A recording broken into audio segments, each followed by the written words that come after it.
sometimes as a Republican, you know, there is a thing in your mind about, well, it's like my dad said, you know, he said, I really want to understand, Johnny, that the Republicans understand the working man. My father used to always say, Mary's father was, you know, a bricklayer. So how do you think it was when she grew up, right? She got you. And my father was like a mailman, but everybody in the neighborhood were doing things like you do. This is meaningful. The endorsement is meaningful for me, not just because it helps in an election, which it'll do, but it's sort of like I can go back to Keys Rocks, my hometown, and it's an affirmation for me in my life that, you know, this is where I came from. This is who I grew up with. So to get an endorsement like this, it means a lot to me personally. Just forget all the politics. And, you know, the working people in this country, they gotta have support. I mean, but we can support them best when we create jobs. And we got to do what we have to do to create the jobs. And that involves a lot of things that sometimes there are folks in your profession that don't understand, like tax cuts. I mean, these things have to happen.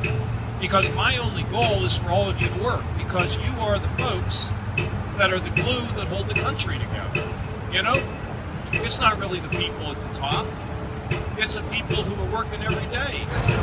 Well, I think I was stamped with one really back when I was in McKees Rocks. I mean, you know, for a while my father was president of the Postmen's Union in McKees Rocks. You know, all the people in my neighborhood, these were the folks I grew up with, the blue collar. I didn't grow up with white collar folks, and so it's great to see these folks being able to say, hey, we trust you, John. That's what this is, just the trust that I'm in their corner, and I'll fight for them, and I will. And that's what's so great about today. It's just terrific. And their skill levels are so high, and they build things that keep us safe for us. This is such an important part of not just Ohio, but the country as well. Could you have imagined getting this 3 years ago? I mean, when the climate was a lot different.